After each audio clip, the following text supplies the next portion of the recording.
É ótimo estar na Califórnia, depois de 6 meses viajando.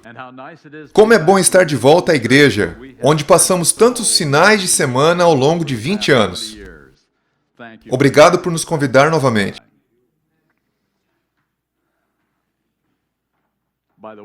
Aliás, acabo de notar que o relógio na parede da igreja está quebrado. Pregadores amam relógios que não funcionam. Prometo não te dar tanta vantagem.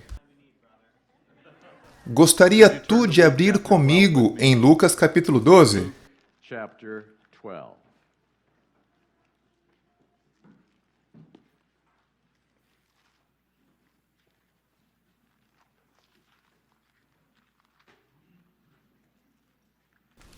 Lucas 12:39. Luke chapter 12, verse 39.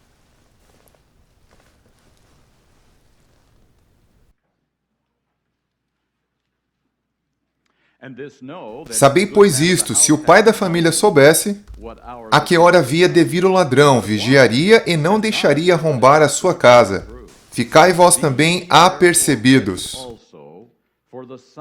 Porque a hora em que não cuideis, o Filho do Homem virá.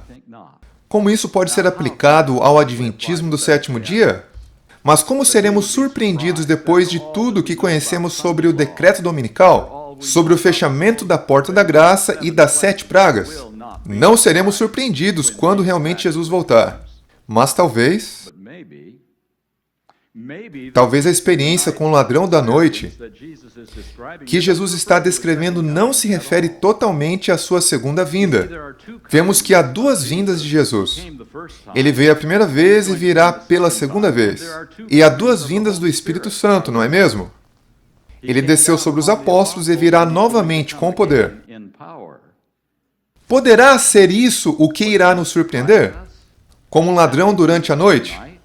Eu realmente acredito que a preparação para a descida do Espírito Santo sobre nós, para recebermos o selo de Deus na chuva serôdia, é a coisa mais importante que precisamos estar procurando. Porque sem o selo não estaremos prontos para a segunda vinda de Jesus. E talvez seja isso o que irá nos surpreender. Então, como poderemos evitar a crise do ladrão da noite que aproxima-se deste mundo?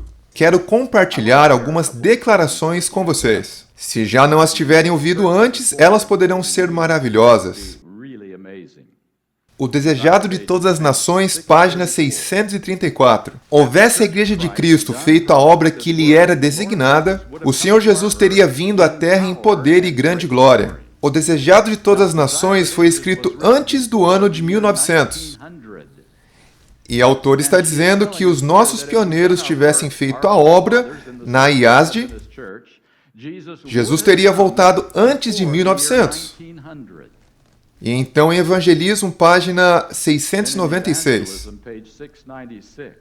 Por outro lado, é a incredulidade, a mundanidade, a falta de consagração e a contenda entre o professo povo de Deus, que nos tem detido neste mundo de pecado e dor por tantos anos. Então, por que ainda estamos aqui neste dia de sábado na igreja de Mentone? Eu li que é por causa da incredulidade, da mundanidade, da falta de consagração e da contenda que ainda estamos aqui. Se essas coisas fossem solucionadas, já não estaríamos aqui.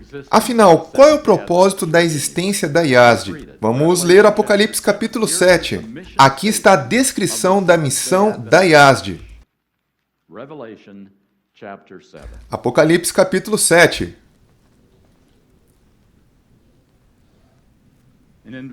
Se houver alguma dúvida sobre qual parte da Bíblia estamos vivendo, é o verso 1 de Apocalipse 7. Depois disso, vi 4 anjos em pé nos 4 cantos da terra, conservando seguros os 4 ventos da terra, para que nenhum vento soprasse sobre a terra, nem sobre o mar, nem sobre árvore alguma. Nós estamos em uma igreja muito confortável, em um ambiente muito agradável. Porque neste momento os anjos estão segurando os ventos. Quando eles pararem de segurar os ventos, coloque seu cartão em um caixa eletrônico quantas vezes você quiser e não sairá nada. Estamos caminhando para tempos difíceis. Continuemos no verso 2. Vi outro anjo que subia do nascente do sol, tendo o selo do Deus vivo, e clamou em grande voz aos 4 anjos, aqueles aos quais fora dado fazer dano à terra e ao mar, dizendo: não danifiqueis a terra, nem o mar, nem as árvores, até selarmos na fronte os servos do nosso Deus. Isso é o que está atrasando as coisas. Apenas quando o povo de Deus estiver selado na mente e na fronte, será possível com que Jesus retorne.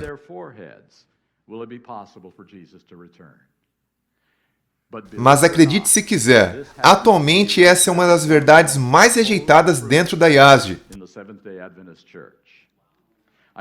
Vou ler um pequeno comentário, um ataque muito bem articulado contra a missão da IASD.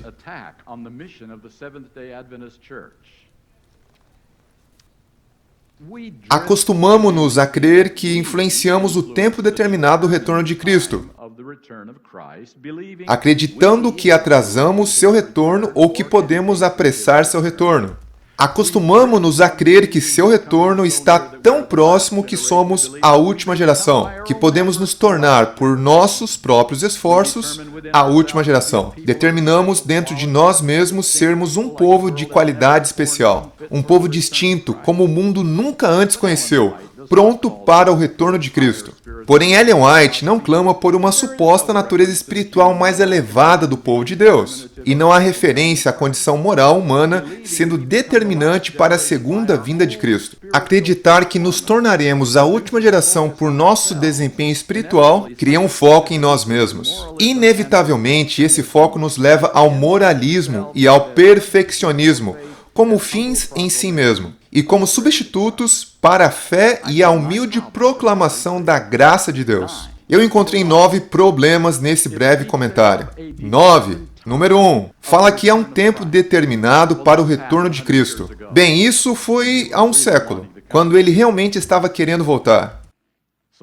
Então, o primeiro problema é fixar um tempo para o retorno de Cristo. Número 2. Refere-se àqueles que acreditam que estamos atrasando o retorno de Cristo. Mas não é exatamente isso que o Desejado de Todas as Nações, página 634, diz? Que temos atrasado seu retorno? Número 3. Que nos tornaremos por nossos próprios esforços a última geração.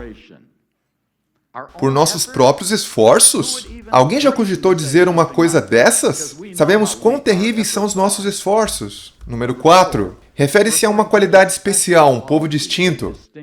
Não é exatamente isso que precisaremos para viver. Depois do fechamento da porta da graça sem o mediador? Uma qualidade especial? Número 5. Refere-se a uma suposta natureza espiritual mais elevada. Bem, poderíamos encerrar agora e lermos centenas de declarações como esta, sobre o que essa natureza espiritual mais elevada é para ser em nossas vidas. Número 6. Refere-se ao nosso próprio desempenho espiritual. Isso soa como um show espiritual, não é mesmo? Estamos em uma encenação. Número 7. Um foco em nós mesmos. Tudo isso não soa como presunção e farisaísmo? Estamos olhando para nós mesmos e para quão bom nós somos? Em outras palavras, todos esses argumentos são postos para tornar menos palatável pensar nesse tipo de experiência. Número 8. Refere-se ao moralismo e ao perfeccionismo. É tão fácil rotular perfeição de caráter como perfeccionismo e simplesmente encerrar a discussão. E número 9. Diz que esses são substitutos da fé, como se acreditar que a vitória de Deus sobre o pecado é o oposto da fé. Quando é o coração disso? Há anos tem tido um ataque determinado contra a missão da IASD. Direi brevemente o que acredito ser essa missão. Preparar um povo apto para receber o selo de Deus e a chuva serôdia. Feito o trabalho, iremos para casa. Se continuarmos batizando outros 10 milhões, continuaremos aqui. Preparar um povo apto para receber o selo de Deus e a chuva serôdia. Para dar ao mundo a última mensagem a qual é dita em Apocalipse, e pela graça de Deus e pelo poder de Cristo obter vitória sobre o pecado, que não devemos cair o tempo todo. E de fato, viver sem pecado durante as 7 últimas pragas que virão sobre este mundo. finalmente, vindicar a promessa feita por Deus, de que haverá um povo que de fato guardará os mandamentos de Deus. Não 90% do tempo, mas 100%. Isso é o que eu acredito a respeito da missão da IASD. Agora, se formos rejeitar como definitivamente deveríamos essa tentativa inspirada por Satanás de desacreditar a missão e a mensagem divinamente inspirada da IASD, se escolhermos acreditar que Deus não cometeu um erro quando Ele fez promessas ao seu povo escolhido, que são maiores do que o mais elevado pensamento humano pode alcançar, então a única pergunta que resta é a pergunta como? Como podemos ter essa experiência? Como podemos ser parte de um sonho tão impossível? E a resposta encontra-se em uma tempestade no Mar da Galileia. Vamos para o capítulo 8 de Lucas.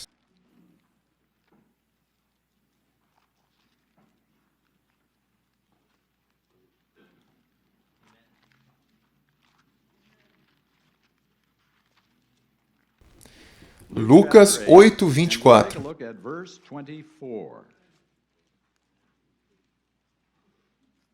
Vocês conhecem a história. Os discípulos pensavam que estava tudo acabado. E onde estava Jesus? Estava os ajudando? Estava os ignorando, estava dormindo. Verso 24 diz, chegando-se a ele, despertaram-no, dizendo, Mestre, Mestre, estamos perecendo. Despertando-se Jesus repreendeu o vento e a fúria da água. Tudo cessou e veio a bonança. Então lhes disse, onde está a vossa fé? Onde está a vossa fé? Hoje a pergunta para nós é, onde está a nossa fé? Passaremos o resto de nossas vidas em desculpas piedosas por falharmos em viver à altura das suas promessas e dos seus dons? Ou continuaremos a desacreditar que todas as suas ordens são capacitadoras? Todas. A resposta para a pergunta como sempre foi e sempre será fé. A fé manteve Jesus sem pecar. A fé de Jesus produziu o caráter de Jesus. O desejado de todas as nações, página 389. Como o Filho de Deus vivia pela fé no Pai, assim devemos viver pela fé em Cristo. Tão plenamente estava Cristo submetido à vontade de Deus, que unicamente o Pai aparecia em sua vida. Unicamente o Pai aparece em nós. O Espírito de Jesus aparece em nós. Veja, Deus não está pedindo para termos a fé de Abraão ou a fé de Moisés, mas a fé de Jesus. Será preciso a fé de Jesus para resistirmos aos ataques de Satanás, que virão nestes últimos dias. Onde está a vossa fé? É a pergunta que Jesus está fazendo à última geração. Fora do grande grupo que fala e canta sobre o breve retorno de Jesus, haverá um grupo menor que sempre entendeu o que significa viver pela fé, e não por aparências, e que entendeu que todas as suas promessas são verdadeiras. Então, qual é a fé de Jesus? Essa é fácil. É a certeza de coração de que o que Deus disse é verdadeiro. Não importa se parecer absurdo ou impossível, se Deus falou, então é verdade, e o levaremos em sua palavra. A fé bíblica reconhece que Deus pode ser confiável. Fé é inteiramente dizer sim para Deus, e não fazer picuinhas a respeito de suas sugestões para a nossa vida diária. Dizendo sim, viveremos dessa maneira. A fé é o oposto do pecado. A fé é o poder e vigor, é viver como Jesus viveu. Vamos para outro texto, 1 João. 1 João 5:4.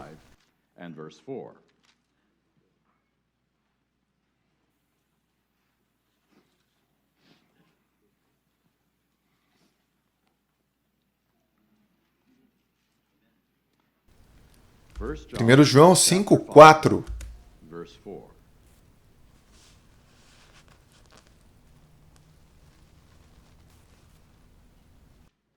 Porque tudo que é nascido de Deus vence o mundo. E esta é a vitória que vence o mundo, a nossa fé.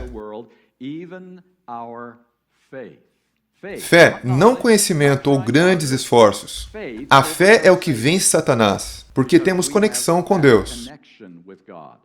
Cristo demonstrou que quando a fé conecta-se com o poder divino, homens e mulheres podem viver sem pecarem e se rebelarem em seus corações. Ou o pecado será completamente destruído, ou ele nos destruirá. Só essas duas opções.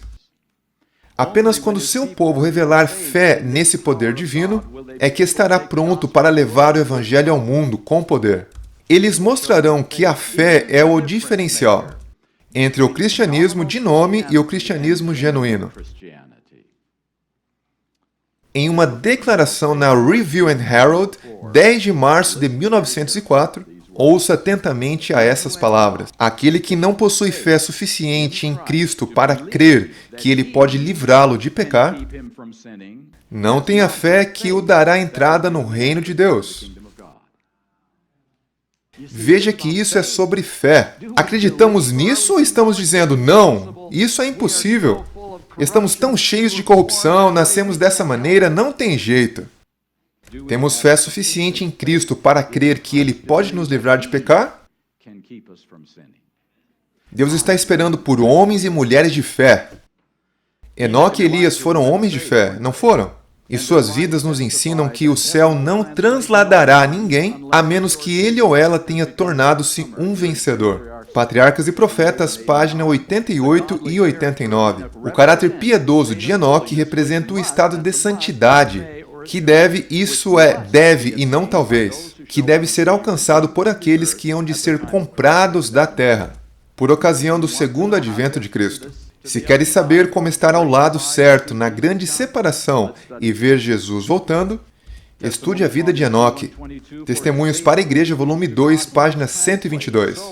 Por sua obediência fiel a Deus, Enoque foi transladado. Assim também os fiéis que estiverem vivos e permanecerem serão transladados. Qual é o motivo? Obediência fiel a Deus. Alguma geração se tornará essa geração. A promessa de Deus não falhará. Alguma geração se tornará essa geração. Eles não dirão apenas sim para tudo que Deus falar, mas mostrarão que esse sim transformará completamente as suas vidas ao ponto de refletirem apenas Jesus Cristo. Não há mais rebeldes entre eles, são homens e mulheres de fé. Esse é o objetivo que quero compartilhar com vocês. Muitos morrem de medo do ensino, de que desenvolveremos um caráter perfeito no poder de Cristo. Isso não é novidade. John Wesley teve o mesmo problema. Ele foi um grande defensor do poder do Evangelho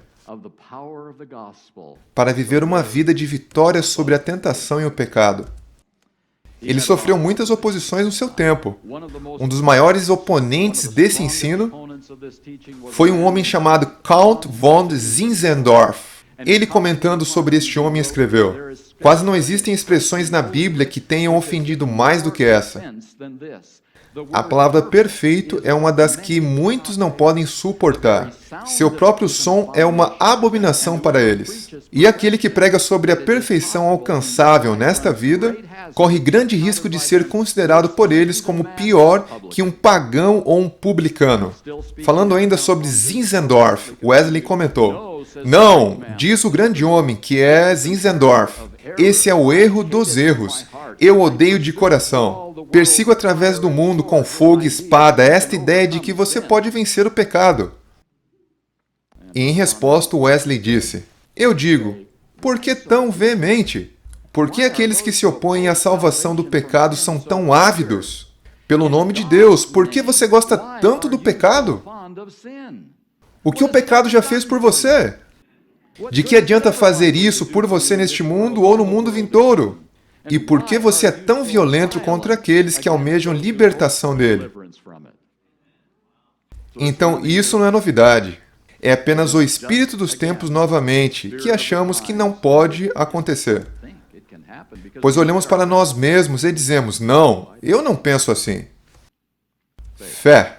Essa última geração refletirá o caráter de Cristo, não para a glória do homem ou mesmo para a nossa salvação, mas para a glória de Deus e de Jesus Cristo. Quando a pergunta mais importante não é: Tenho a certeza da minha salvação? Então talvez devamos nos aproximar da verdadeira fé, porque estamos querendo testificar a Deus, não estamos querendo dizer: olhe para mim, eu vou fazer isso, vou sobreviver a isso. Estamos interessados apenas no nome de Deus. A única pergunta para hoje é: minha vida está glorificando a Cristo? Estou falando e vivendo a verdade a respeito de seu caráter? Seus pedidos e mandamentos são uma alegria e prazerosos de seguir? Ou estamos murmurando e nos queixando sobre quão difíceis eles são? Vamos ler mais um texto antes de encerrarmos. Romanos capítulo 7. Se há um capítulo da Bíblia que tem mantido os cristãos em um estado de mediocridade, é Romanos 7, pois ele tem sido muito mal entendido. O homem de Romanos 7 não é um hipócrita. Ele ama a lei de Deus. Ele é sincero. Mas não é um homem genuinamente convertido. Romanos 7 descreve o clássico legalista. Ele realmente almeja a vitória. Ele quer algo melhor. Ele se empenha com todas as forças para conseguir vencer, mas se depara com constantes fracassos. Vamos ler um ou dois versos de Romanos 7, verso 15. Porque nem mesmo compreendo o meu próprio modo de agir, pois não faço o que prefiro, e sim o que detesto. Vamos para o verso 18. Porque eu sei que em mim, isto é, na minha carne, não habita bem nenhum. Pois o querer o bem está em mim, não porém o efetuá-lo. Porque não faço o bem que prefiro, mas o mal que não quero, esse faço. Estão vendo? As coisas serão assim até Jesus voltar. E é o que muitos cristãos dizem e acreditam. Vamos comparar.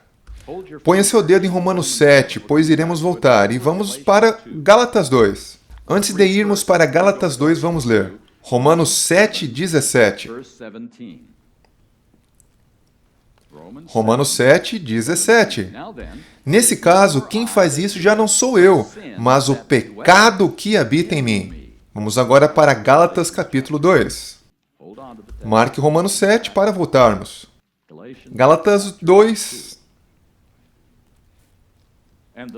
E então o famoso texto, muito importante para a nossa vida, o verso 20.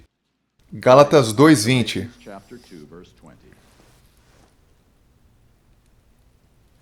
Estou crucificado com Cristo. Logo já não sou eu quem vive, mas Cristo vive. Aonde? Em mim. E esse viver que agora tenho na carne, vivo pela fé do... Não apenas fé em... Fé do Filho de Deus, que me amou e a si mesmo se entregou por mim. Vejam, vocês têm uma escolha. Vocês podem ter o pecado habitando em vocês, ou podem ter Cristo habitando em vocês. São duas experiências totalmente diferentes. Não podemos tê-las ao mesmo tempo. O legalista sofre com conflitos e frustrações. Eu tenho que fazer, tenho que me esforçar mais. Alguns desistem e logo escolhem os prazeres do mundo, pois a batalha é muito dura. E outros mantêm o pensamento em uma falsa esperança, de que algum dia no futuro talvez isso aconteça. É certo que isso não está acontecendo agora, mas talvez... O homem de Romanos 7 fez o questionamento correto ao perguntar: quem me livrará do corpo desta morte? Ele fez uma boa pergunta aqui. E a resposta foi imediata, não foi? Graças a Deus por Jesus Cristo, nosso Senhor. O homem de Romanos 7 cuidadosamente percebeu isso. Como você pode ler em toda a passagem, ele declara-se como carnal, vendido à escravidão do pecado. E Paulo nota que a inclinação da carne é inimizade contra Deus. Mas em Romanos 8 há uma experiência de transformação, pois Cristo passou a ser o centro da vida deste homem. Romanos 8, 2. Porque a lei do Espírito da vida em Cristo Jesus te livrou da lei do pecado e da morte. Então temos duas escolhas, a lei do pecado e da morte, ou a lei do Espírito da vida em Cristo Jesus. Essas são as duas únicas opções. O primeiro possui a mente carnal, e o último, a mente espiritual. Em nenhum outro lugar das Escrituras estão a diferença e o contraste mostrados tão claramente entre uma vida em dificuldades e uma vida vitoriosa. como em Romanos 7 e Romanos 8. E é por isso que Romanos 8 pode concluir, no verso 38, com esta bela declaração. Romanos 8, verso 38. Porque estou bem certo de que nem a morte, nem a vida, nem os anjos, nem os principados, nem os poderes, nem as coisas do presente, nem do porvir, nem a altura, nem a profundidade, nem qualquer outra criatura poderá separar-nos do amor de Deus, que está em Cristo Jesus, nosso Senhor. Tem havido vários clamores por união. Precisamos unificar, estar juntos. Quero conduzi-los à oração de Jesus Cristo em João 17. Normalmente pensamos no Pai Nosso, mas essa é a verdadeira oração do Senhor. Em João 17, para seus discípulos e para nós. João 17, 17. Santifica-os na verdade, a tua palavra é a verdade. Verso 19. E a favor deles, eu mesmo santifico a mim mesmo, para que eles também sejam santificados na verdade. Meus irmãos, até que o povo de Deus esteja santificado, não haverá unidade. Como pode ser isso?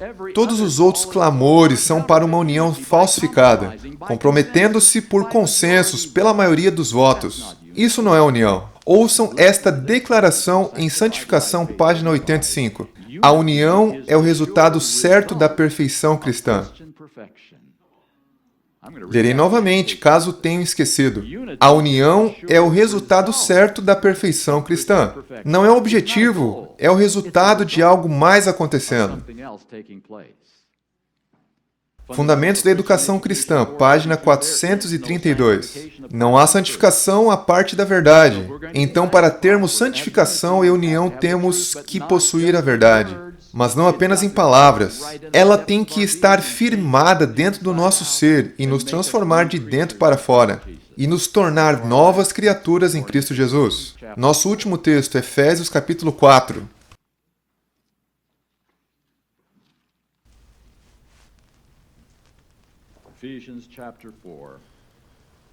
Efésios capítulo 4, 13.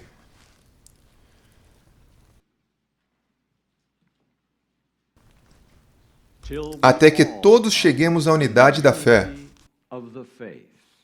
e do pleno conhecimento do Filho de Deus, à perfeita varonidade, à medida da estatura da plenitude de Cristo, para que não mais sejais como meninos, agitados de um lado para o outro e levados ao redor por todo o vento de doutrina, pela artimanha dos homens, pela astúcia com que induzem ao erro. Nós temos tudo isso ao nosso redor e até mesmo entre nós. Mas seguindo a verdade em amor, cresçamos em tudo naquele que é a cabeça, Cristo. Não há outra maneira de apressar a volta de Cristo. E acredite, irmãos, precisamos parar de atrasá-lo. A mensagem do santuário é destinada a levar à justificação e à santificação, à purificação dos pecados, à unidade de homens e mulheres em Cristo Jesus, que acreditam em cada promessa feita por Deus, não importando quão impossível pareça. A única coisa que irei adicionar a isso é: venha mesmo assim, Senhor Jesus. Encerraremos com o famoso hino Fé é a Vitória.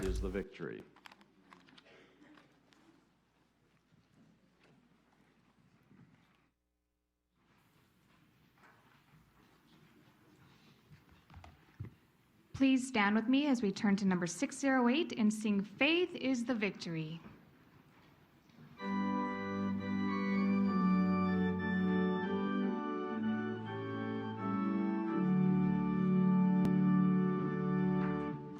Encamped along the hills of light, ye Christian soldiers rise, and press the battle ere the night shall veil the glowing skies.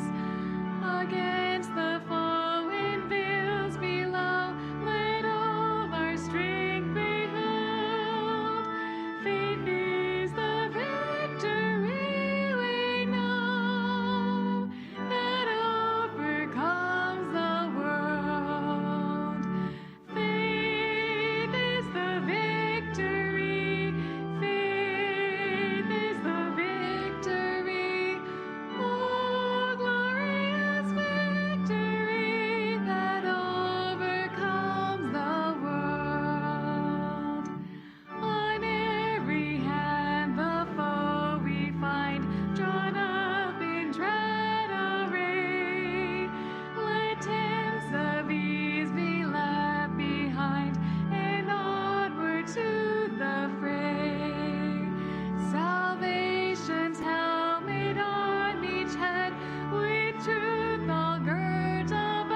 Pai que estás nos céus, lemos algumas coisas impossíveis.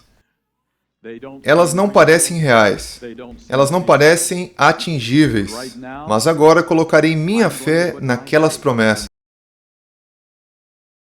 Pedirei a Ti, Senhor, faças o impossível na minha vida e na vida de cada um presente nesta igreja. Peço que confiemos e acreditemos, não importa o que as evidências ao nosso redor pareçam indicar, não importa o que as pessoas estão a nos dizer, mas iremos ter a coragem e a força para seguirmos em frente e dizer: fé é a vitória. Obrigado, Senhor, por Tuas promessas. Confiaremos em Ti. Esperaremos o cumprimento das Tuas promessas. E queremos ser essa a geração que marchará em direção ao Teu reino, sem termos de passar pelas águas da morte. E pedimos no nome de Jesus. Amém.